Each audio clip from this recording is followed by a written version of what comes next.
Hello Ahmedabad, welcome to expo car spa. આજના હજી એક ક્લાયન્ટ ફીડબેકમાં આપણી જોડે આવેલા છે મુસ્તફાભાઈ. આપણે એમની કરેલી છે હ્યુન્ડાઈ ક્રેટા, જેમાં આપણે કર્યું છે એજીસ આર્મર પીપીએફ. ખાસ વાત એ છે, આ સ્પેશિયલી ભાવનગરથી આપણે ત્યાં પીપીએફ કરવા માટે આવ્યા છે. તો આવો જાણીએ આપણે એમનો ફીડબેક. એક્સપો કાર સ્પામાં એમનો કેવો એક્સપિરિયન્સ રહ્યો અને શું એ એમના ફ્રેન્ડને અને રિલેટિવ્સને રેકમેન્ડ કરશે કે નહીં. મુસ્તફાભાઈ, તમારો ફીડબેક કેવો રહ્યો એક્સપો કાર? અગાઉ મેં મારી એક કારમાં અમદાવાદમાં એક જગ્યાએ કરાવડાવ્યું હતું, પણ મને રિઝલ્ટમાં એટલું કાંઈ ખાસ લાગ્યું નહીં. પણ અમારા ફ્રેન્ડ સર્કલમાંથી ઘણી બધી ગાડી એચ2ઓ કાર સ્પામાંથી થઈને ગઈ હતી અને મેં રિઝલ્ટ જોયું હતું. મને બહુ જ સરસ લાગ્યું. એટલે સ્પેશિયલ હું ભાવનગરથી અહીંયા અમદાવાદમાં આવ્યો. મેં બીજી 2-3 જગ્યાએ તપાસ કરી હતી, પણ મને અહીંયા જેવું રિઝલ્ટ ક્યાંયનું ન ગમ્યું. અને મારી ગાડી અહીંયા સ્પેશિયલ એચ2ઓ કાર સ્પામાં આપી. અત્યારે હું ગાડી જોઉં છું તો હું જ્યારે શોરૂમમાંથી મેં ગાડીની ડિલિવરી લીધી હતી એની કરતાં પણ સરસ રિઝલ્ટ મને અત્યારે દેખાય છે.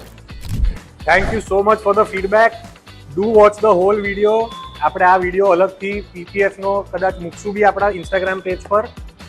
ઇન્સ્ટાગ્રામ ચેનલ પર જરૂરથી ફોલો કરજો, યુટ્યુબ ચેનલ પર જરૂરથી સબસ્ક્રાઇબ કરજો. Thank you so much.